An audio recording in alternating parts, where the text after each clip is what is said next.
As principais questões da atualidade, analisados por especialistas renomados. Começa agora Mentalistas, com Camila Tulinski. O Alzheimer é uma doença degenerativa e muito conhecida da população, porém alguns sinais e sintomas podem ser silenciosos. Como é a vida de quem tem a doença e quais são os principais desafios dos familiares, amigos e sociedade, é o que vamos desvendar agora aqui no Mentalistas. Para falar sobre o assunto, eu convidei a atriz Joana Albuquerque. Ela dirige a peça Paquiderme, que é um espetáculo que tem como foco a psique de personagens que estão em colapso mental, e também atua na peça Hospedeira, e está aqui no Mentalistas para falar com a gente um pouco mais desse trabalho. Tudo bem, Joana? Tudo bem, Camila? Obrigada pela presença, viu? Prazer estar aqui. Obrigada. E também do outro lado da bancada do Mentalistas, o psiquiatra do HCor, Pedro Rosa. Tudo bem, doutor Pedro? Bom dia, Camila. Tudo bem contigo? Tudo ótimo. Antes da gente começar a falar dos sinais e sintomas do Alzheimer, e a gente tem outras doenças também cerebrais e degenerativas, eu queria que a Joana explicasse aqui para o nosso ouvinte do Mentalistas do que se trata esse projeto, né, que traz para o mundo das artes uma peculiaridade especial aí dos transtornos mentais. Você poderia contar aqui para o nosso ouvinte? Sim. Paquiderme e Hospedeira, na verdade, são dois espetáculos que conversam nesse lugar do colapso mental. Por isso o nome do projeto é Díptico de Estranhas e Esquisos Dramaturgias Contemporâneas, né? O Paquiderme, mas as duas peças, elas se encontram nesse lugar do colapso, mas em contextos diferentes. Então, no caso do Paquiderme, nós estamos falando de uma situação traumática. A personagem entra em colapso por ter sofrido um trauma. E a Hospedeira é por uma questão de doença, uma doença degenerativa cerebral, né? Evidentemente, ela aborda esses temas dentro de um universo poético, né? E as linguagens, apesar de esquisos, elas têm uma pegada diferente. Então, o Paquiderme, ele é uma peça mais masculina, ela é protagonizada por um homem, um ator, né? E ela entra nesse universo mais violento da questão esquizo.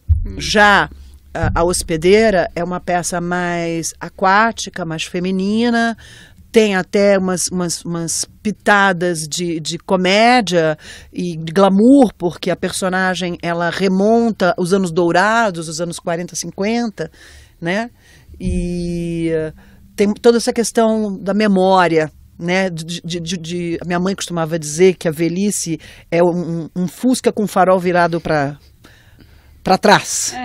E a peça tem um pouco esse caráter da pessoa que está trabalhando com a memória daquilo que se passou, daquela época em que ela se sentia saudável e plena, né? E ela vai confundindo isso com o momento presente. E quando a gente fala de memória, né, doutor Pedro, não tem como não citar o Alzheimer, em que muitas vezes os pacientes acabam recorrendo àquela memória mais antiga de tempos. Por exemplo, uma senhora de 70 anos, por exemplo, com um quadro de Alzheimer, pode ser capaz de lembrar de coisas da adolescência, né? Pois é. Queria que o senhor explicasse um pouco mais como é que é essa questão da memória envolvendo o Alzheimer, especialmente. Está correta, Camila. O que a gente observa, e é claro que para quem vê uma pessoa idosa com dificuldades de memória, vem na cabeça mesmo a possibilidade de ser uma doença de Alzheimer, uma demência de Alzheimer. E o que acontece com muita frequência nos pacientes que desenvolvem essa doença é que inicialmente um dos primeiros sintomas, isso não é sempre assim, mas com muita frequência que o que acontece é uma dificuldade de consolidar novas memórias, né? Quer dizer, aquilo que aconteceu recentemente acaba não sendo guardado lá no lugar do cérebro onde as memórias novas são consolidadas, guardadas, para que depois, posteriormente, quando é necessário, elas sejam recuperadas, né? Vai lá no estoque e encontra essas memórias. Na medida que tem o tempo que uma pessoa tem uma dificuldade em consolidar memórias sucessivamente, o que acontece é que a pessoa acaba muitas vezes trazendo memórias antigas que já foram consolidadas no passado, em um momento em que estava preservada essa capacidade de consolidação da memória. E às vezes a gente até se surpreende, nossa, mas tem uma quantidade de detalhes aqui. Você lembra exatamente como foi o casamento, os primeiros anos de vida dos filhos, detalhes de coisas que se perdem para eventos mais recentes, né? Então, isso é assim algo que a gente observa. E se deve a uma perda específica de um tipo de memória, memória recente, geralmente de eventos autobiográficos e de episódios da vida que aconteceram nos últimos dias, nos últimos meses, desde a instalação do problema. Então, por exemplo, nos últimos dias, ela é capaz de se recordar de memórias que têm a ver com a própria identidade? Tem. A memória de própria identidade, de quem é, de qual é o próprio nome, de quem são os familiares mais antigos, qual é a profissão, e até habilidades que foram consolidadas ao longo da vida, como, por exemplo, dirigir, ou cozinhar, ou fazer tarefas manuais. São coisas quase que mecânicas. Exatamente, isso é exatamente. Um tipo de memória que a gente chama de memória implícita, que ninguém lembra como é que está dirigindo. Simplesmente você vai, quando você vê, já foi dirigir. Com frequência, isso é muito preservado até estados mais tardios da doença, enquanto que, com frequência, esse tipo de memória recente, de eventos da vida, que a gente fala memória episódica, autobiográfica, é uma das primeiras coisas que é perdida. Né? No caso da hospedeira, algumas dessas características que o Dr. Pedro trouxe para a gente é fácil assim, de observar durante o espetáculo? A personagem Carmen, né? Ela fica remontando a era do rádio, né? E ela sabe as músicas de cor, da Linda Batista, do Calbi Peixoto, e isso faz uma conexão direta com uma experiência autobiográfica minha, porque minha mãe teve Alzheimer, e uma das memórias acho que foi uma das últimas que ela perdeu, foi as letras das músicas. Ela sabia, mesmo quando ela já não me reconhecia, não reconhecia minha irmã, já não sabia exatamente quem ela era, ela sabia as letras inteiras das músicas. E era um momento em que ela se conectava com ela de uma forma muito intensa, com a emoção dela, com a presença dela, sabe? E acredito que isso não seja só uma questão particular da minha história, porque eu tenho amigos que também têm parentes com Alzheimer e dizem que realmente isso acontece. Não é, doutor? Você está correta, Joana. Isso, né, doutor? Porque uma vez eu fiz uma intervenção numa casa de repouso com idosos, né? E tinham idosos que tinham algumas demências lá, entre elas o Alzheimer, mas muitas outras. E a gente fez um trabalho de colocar fones no ouvido desses idosos. A gente fez um estudo antes para saber quais eram as músicas mais representativas para esses idosos e colocamos um foninho de ouvido. Aqueles que estavam mais assim, né, acuadinhos, falavam menos com as pessoas, de repente abriam os olhos, abriam um sorriso, por causa da música, que acho que, creio, né, e aí o doutor pode dar uma explicação científica, que isso possa influenciar no resgate dessas memórias. Qual que é o papel da música, como a Joana diz, nesse contexto?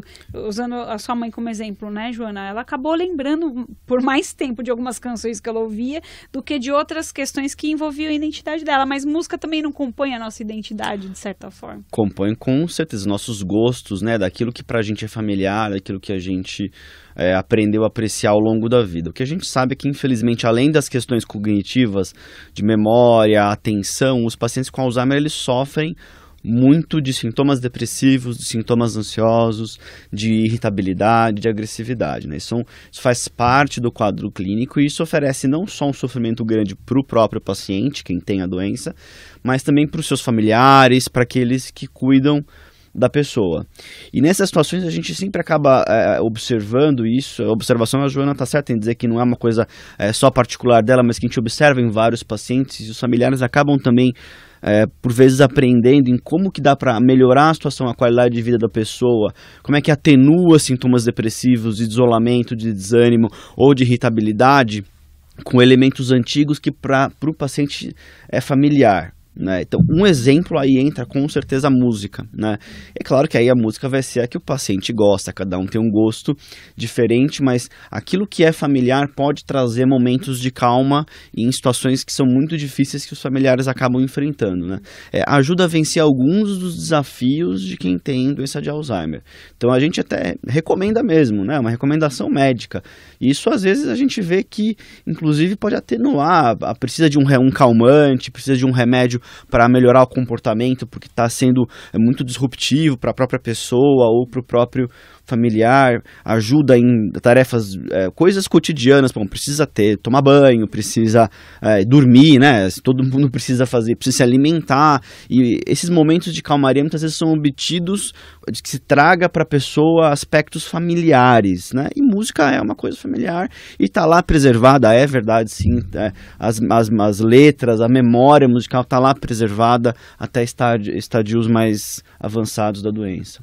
Eu fiquei pensando que talvez para além da música, se você levasse esse paciente para lugares onde ele nasceu, por exemplo, cidadezinha onde ele cresceu, seria o mesmo mecanismo, não?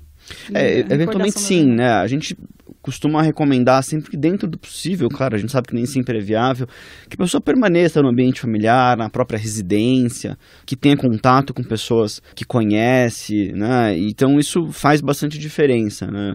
Muitas vezes uma mudança para um paciente com uma demência de Alzheimer é algo muito difícil de conciliar, né? Justamente porque não tem uma dificuldade de consolidar novas memórias e tem uma vivacidade de eventos antigos, e mudar de lugar pode ser algo de uma adaptação que pode ser até não possível, né? Inclusive parece que acelera o processo do Alzheimer, né? Às vezes a mudança de ambiente, né, o deslocamento do espaço faz com que o processo mental do Alzheimer acelere. Isso a gente observa, os familiares trazem essa ideia de que quando tem uma mudança, parece que vai mais rápido a coisa, né? Então, infelizmente, isso acontece. Tentar manter o ambiente familiar faz parte do tratamento, né? Você comentou, Joana, logo no comecinho do nosso bate-papo, que a sua mãe estava com Alzheimer bem no meio da peça, né? Como é que vocês descobriram? Alzheimer estava antes e faleceu no meio da peça. Eu queria que você contasse um pouco desse depoimento pessoal, né? Minha mãe teve Alzheimer por 7 anos. Isso a partir do diagnóstico, ou seja, talvez ela já tivesse algum, né? Ela já foi anunciando certos sintomas, né? A coisa começou com atitudes estranhas, manias que de repente se tornaram mais exacerbadas. Por exemplo, assim, você lembra de algumas que ela fazia? Ela, por exemplo, eu sou carioca, né? Então, ela e minha irmã moravam no Rio e ela veio me visitar em São Paulo. E minha mãe tinha uma deficiência visual também, ela não enxergava bem. Ela estava vendo televisão na sala e ela estava se sentindo meio incomodada com aquela tela muito grande. Aí eu falei, bom, mãe, se você quiser, você pode ir lá pro quarto do Luca, do meu filho maior, para olhar, para ver uma tela menor.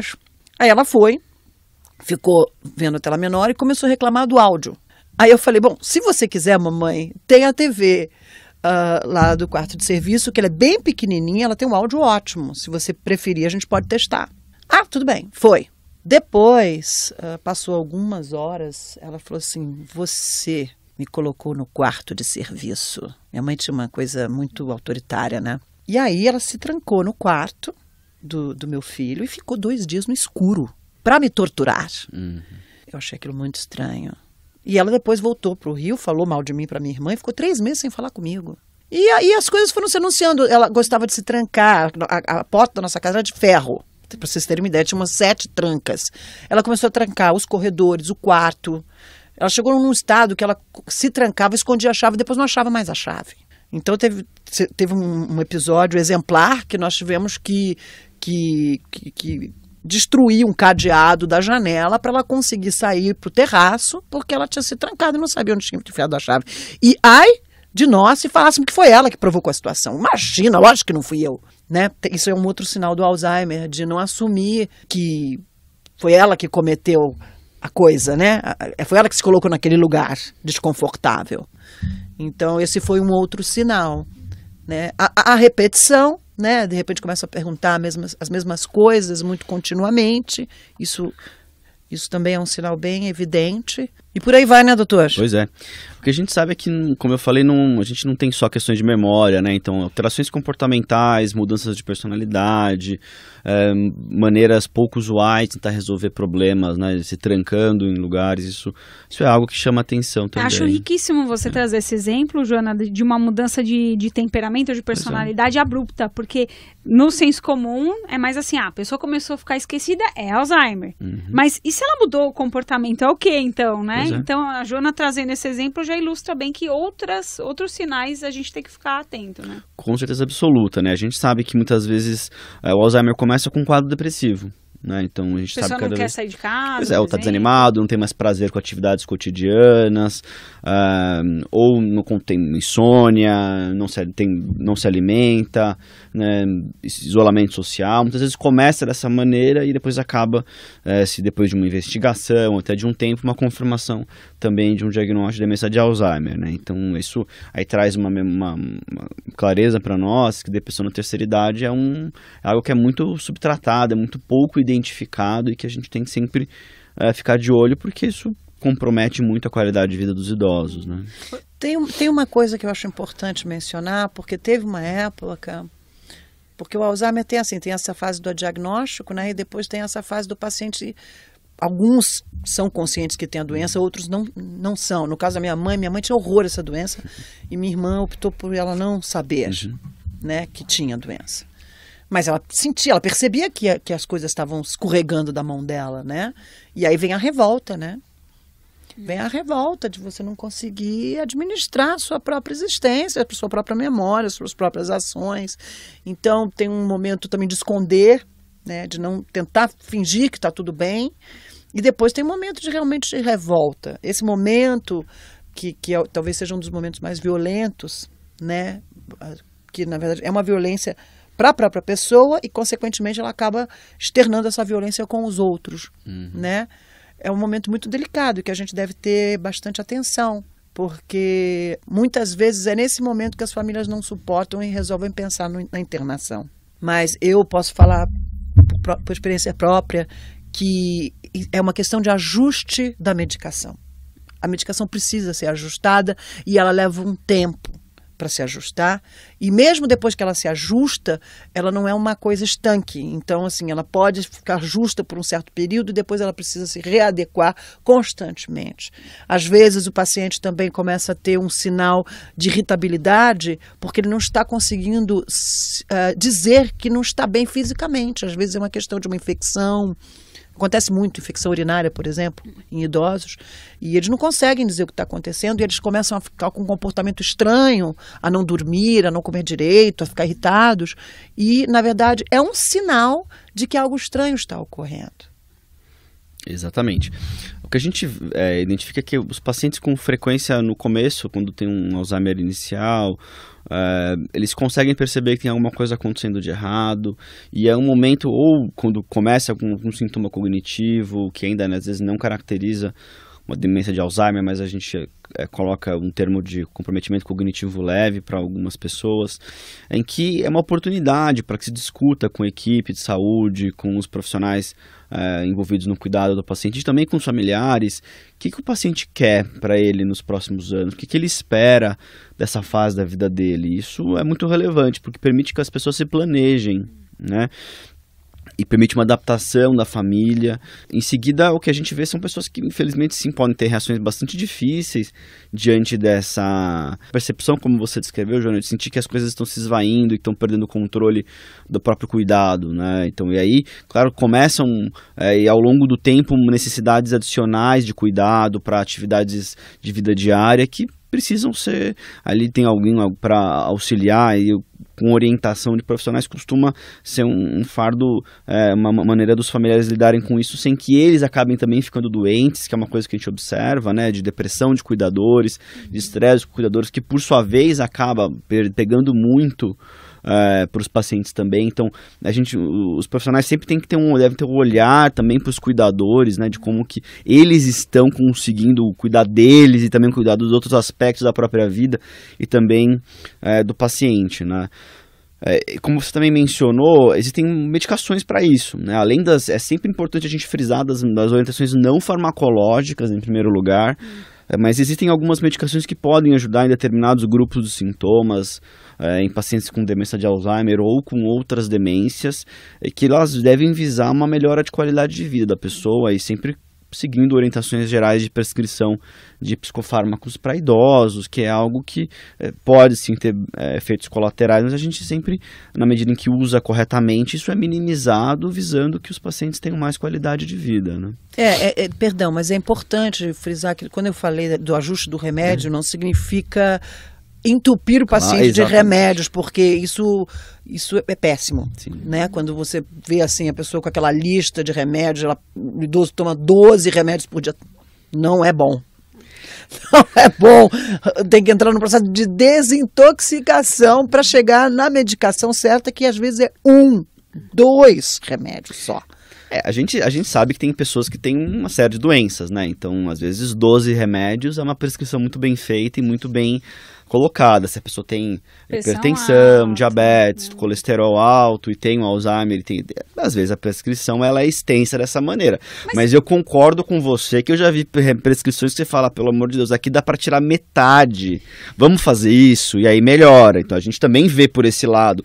E olha, esse fármaco aqui para idoso não combina bem. Isso aqui não é legal, né? Eu queria chegar nesse assunto, já que vocês me deram a deixa, da interação medicamentosa. Claro.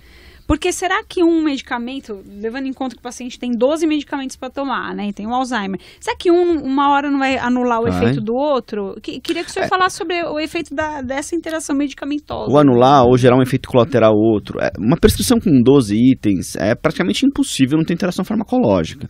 Né? Vai ter interação farmacológica. A gente tem que pensar qual interação grave pode acontecer aqui. Então a gente tem que ficar de olho nisso e avaliar e buscar alternativas. Interação vai ter. O que a gente tem que se preocupar com interações graves, ou que podem gerar efeitos colaterais outros, ou de fato um remédio anular o outro, ou às vezes, a gente claro tem que ficar preocupado com interação farmacológica, mas às vezes tem um remédio lá que pode aumentar risco de queda em idosos. Olha que coisa, como é que isso pode ser perigoso, né? Então, esse fármaco aqui, essa classe desse calmante sedativo não é a melhor decisão para essa faixa etária. E vamos minimizar isso, reduzir, ou buscar uma alternativa que pode ter um benefício que se quer, como, por exemplo, manejar ansiedade, manejar sono, sem que tenha esse risco de queda, ou tontura, ou outra coisa do gênero. Revista Mente e Cérebro, uma parceria de conteúdo com o programa Mentalistas. Em mais uma edição, a parceria do Mentalistas com a revista Mente e Cérebro, em contato com a editora Gláucia Leal. Tudo bem, Gláucia? Olá, Camila, tudo certo? Tudo ótimo. Bom, a partir de agora a revista se torna digital, né, Gláucia? Já tinha um exemplar em digital, mas agora toda a comodidade para o leitor da revista Mente e Cérebro. É verdade, agora a Mente e Cérebro é digital, ao alcance de um toque, a pessoa pode marcar o seu próprio texto, a pessoa pode levar para onde for, assim que a gente tiver terminado a edição, a pessoa tem acesso imediatamente, tem a facilidade de poder carregar sem precisar levar o exemplar, sem estragar o seu exemplar, enfim, fazer a sua biblioteca aí digital de um jeito prático, fácil e bastante acessível. E o assunto de capa agora da revista Mente e Cérebro nessa versão digital é muito interessante, a gente vai falar sobre, né? A terapia da autoestima. É uma técnica específica que vem sendo desenvolvida. O mais curioso, Camila, é que é com base num princípio budista. Os psicólogos, está sendo testado em consultórios, mas está sendo testado em laboratório também. Psicólogos começam a aplicar uma técnica que é orientada pela ideia de que ser gentil consigo mesmo pode aumentar a resiliência. A resiliência é aquela capacidade de superar os problemas, é aquela resistência mental, não de deixar para lá as coisas, mas de crescer emocionalmente a partir das dificuldades, não ficar estagnado nas dificuldades, né? E o que os psicólogos da Universidade do Texas estão pesquisando e percebendo é que quando a pessoa consegue ser mais gentil consigo mesma, se tratar como se tratasse um amigo, uma pessoa muito querida, a autoestima aumenta. E na prática, o desenvolvimento da compaixão por si mesmo diminui as consequências nocivas do estresse, por exemplo, e melhora a qualidade dos relacionamentos, inclusive. Muito interessante. Então, bom, para você que o ouvinte aqui do Mentalistas quiser conferir na íntegra esse artigo na revista Mente Cérebro, então a partir de agora na versão digital. Quem quiser ter acesso à versão digital, como é que deve fazer, hein, Gláucia? É só acessar loja segmento com gemudo, né, .com.br, e lá você pode baixar o seu exemplar. Muito bem, essa Gláucia Leal, que é psicóloga, também editora da revista Mente Cérebro. Obrigada, Gláucia, até uma próxima. Eu que agradeço, Camila. Você ouve Mentalistas, com Camila Tulinski. Estou conversando aqui no Mentalistas com o psiquiatra do HCOR, Pedro Rosa, e a atriz Joana Albuquerque. Joana, você dando esse depoimento aí, né, da sua mãe, que teve por 7 anos o Alzheimer e o falecimento dela, enquanto você atua nessa peça. Eu sei que todo artista, todo ator, ele usa diversas máscaras ali para interpretar os seus papéis, mas tem muito do próprio ator na hora que ele vai atuar, né? Da identidade do ator. De alguma maneira, essa circunstância com a sua mãe, você usou como um recurso também na hora de atuar? E se sim, quais foram, né, esses momentos de interação do pessoal da Joana com a Carmen, por exemplo, na peça? Você pode contar aqui? Hospedeira foi um texto, né, que me foi presenteado pelo Fernando Aveiro, o autor, porque eu falei para ele que eu estava com vontade de voltar para o palco, porque eu estava há 15 anos fora do palco, só dirigindo, né? Eu comecei como atriz e depois me tornei diretora. Comecei a ensaiar a peça e a peça falava sobre essa personagem num processo esquizofrênico, onde ela assumia várias personas, mudava de humor de forma muito rápida e se colocava em situações diferentes de uma forma muito instantânea. Nesse lugar, eu já reconheci um pouco a situação biográfica que eu vivia com a minha mãe em processo de Alzheimer. Porque ela tinha esses quadros, ela de repente ficava muito calma e de um momento para o outro ela começava a se alterar. O humor, né? O humor se alterava de uma forma muito rápida e injustificada. Mas o que aconteceu, de fato, é que durante o processo de ensaios da peça, minha mãe faleceu. Normalmente as pessoas, apesar de terem Alzheimer e Alzheimer ser uma doença degenerativa, elas não morrem de Alzheimer. Elas acabam morrendo de alguma coisa antes, porque o processo do Alzheimer ele é longo. Isso não é uma regra, mas em sua maioria, né? A mamãe, ela teve uma disritmia, uma arritmia. Então, de certa forma, foi inesperado para nós a morte dela. E aí, a peça se transformou completamente para mim. Porque aquilo que, de alguma forma, me remontava a figura da minha mãe, passou a ser um espaço de diálogo direto entre eu e ela. Como se eu passasse por um processo de despedida mais suave, através da arte, né? Através do universo poético. Então a personagem começou a ganhar tons, começou a ganhar embocaduras da figura da minha mãe, como se eu remontasse a figura dela, como se eu incorporasse a minha mãe. Então, assim, tem momentos, falei que a minha mãe tinha essa coisa um pouco autoritária, né? E a personagem tem esses momentos e eu faço a minha mãe. Tem outros momentos suaves também, de muita poesia, de muita fragilidade, que eu também, eu literalmente, eu vou ao encontro do tom da voz dela, do corpo dela, da energia dela. E tem um momento que eu falo com ela, é um momento poético, ela troca cartas com a mãe, e aí ela fala assim: minha mãe me escreve, venha junto com a chuva, mãe, caia na minha cabeça, mãe, assim, me acaricia, eu estou no paraíso. Como planta que recebe carícia de chuva, eu estou no paraíso. Uma aguaceira danada que faz embora tudo que é bicho ruim. Minha mãe falava assim, aguaceira danada. E eu achava bonito. Cheguei a escrever um livro de poesias no colégio que se chamava Aguaceira Danada. Datilografei 1 a 1 numa máquina de escrever. As pessoas me davam as folhas e eu datilografava. Bom, e aí por aí vai, né? Ela vai contando. Mas eu choro na peça e as pessoas choram.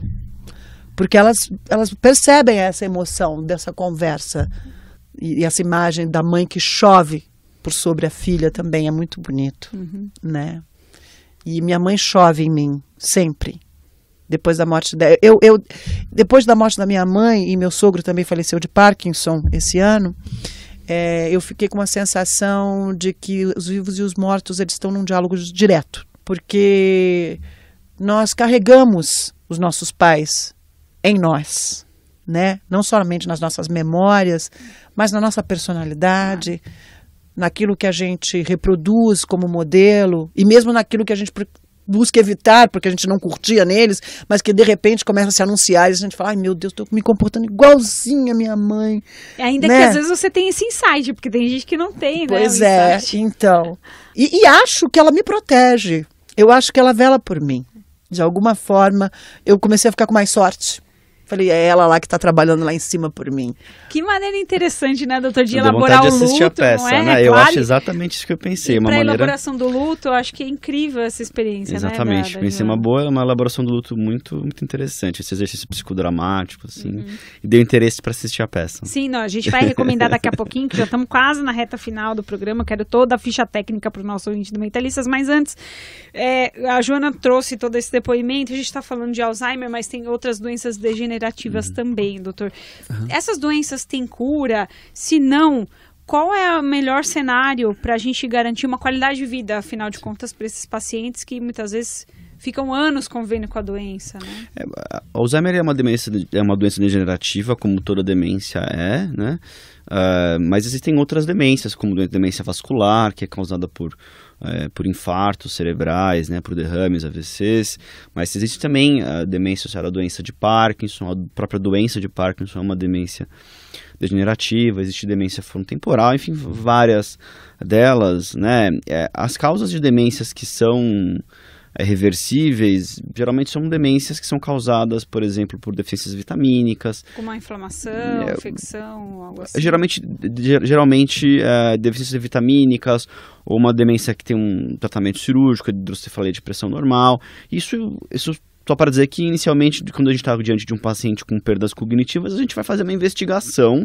E, em primeiro lugar, existe alguma causa reversível para essa demência? Se sim, tratá-la de acordo. Se não, que é, infelizmente, a maioria das pessoas, o que a gente vai providenciar, dentro do possível, atenuar o declínio, ou seja, ter um declínio mais devagar, o que é possível para alguns pacientes com demência de Alzheimer, com o uso de alguns fármacos disponíveis, mas, infelizmente, é uma doença que ela é progressiva, sem que haja uma capacidade hoje da medicina de promover uma mudança do curso dessa doença. Então, o nosso foco ele é na qualidade de vida das pessoas e dos seus cuidadores, né?